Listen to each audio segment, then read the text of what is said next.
Il y a des relations, ça ne va pas vous mener au mariage. Ça va vous amener des ennuis et des dommages collatéraux. Écoute-moi mon ami, tu es en couple, mais c'est seulement ton partenaire, ton gars, qui te bloque de ne pas entreprendre. Tu es en couple, à chaque fois que tu essaies de faire quelque chose, la personne avec qui tu sors, c'est la première personne à te décourager. On aime dire, non, moi je n'aime pas les amitiés toxiques, mais il y a aussi des amours toxiques. Non, je n'aime pas les amitiés qui ne me font pas avancer, mais il y a aussi des amours qui ne font pas avancer. Tu essaies d'entreprendre, mais c'est ton gars qui te dit non, de toute façon ce que tu fais, ça ne sert à rien. Ce même gars, il veut que tu le soutiennes, mais lui pour te soutenir, il n'y a personne. Il est trop chaud pour t'appeler, viens on va aller au bar, viens on va aller boire, viens on va faire des bêtises. Mais par contre, quand il faut construire, il n'est pas là-dedans. Ce même gars, il va t'enfermer dans une relation. Il ne voudra pas que tu ailles voir tes amis pour t'épanouir.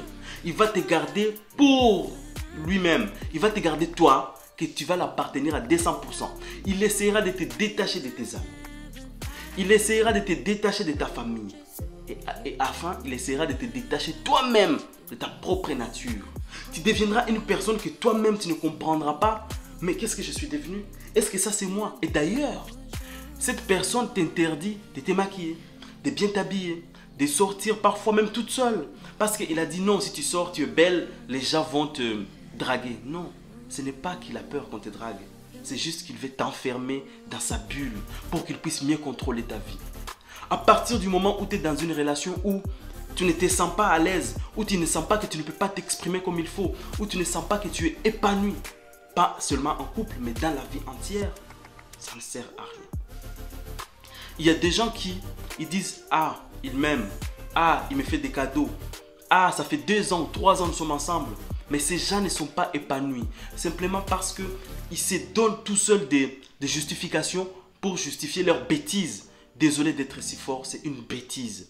Mais l'amour est tellement fort que c'est difficile de s'en rendre compte. Il faut du courage et un peu de détachement pour voir ça. Mais aujourd'hui, je vais te dire, il faut regarder 2 signes. Si la personne avec qui vous sortez refuse à ce que tu puisses avoir des amis et voir le plus souvent ta famille, faites attention. Si la personne avec qui tu sors aime que... En fait, je ne sais pas même comment expliquer tellement ça bug, ça bloque dans ma gorge. Si la personne avec qui tu sors aime seulement qu'on parle de lui, la personne aime qu'on parle seulement d'elle et jamais de toi, c'est qu'il est narcissique et ne veut pas te voir évoluer ni t'épanouir. Si la personne avec qui tu sors fait ces 2 choses, il faut faire attention.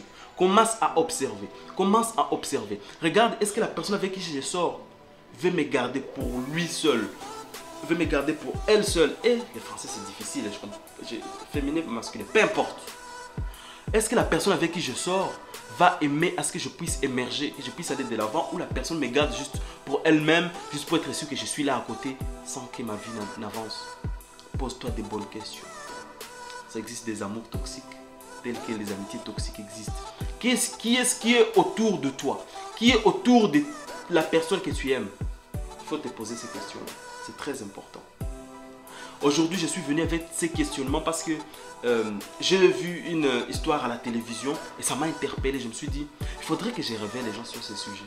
Je pense que ça vous aura servi. C'était Gisèle d'Entrepreneur à Succès. Allez, ciao.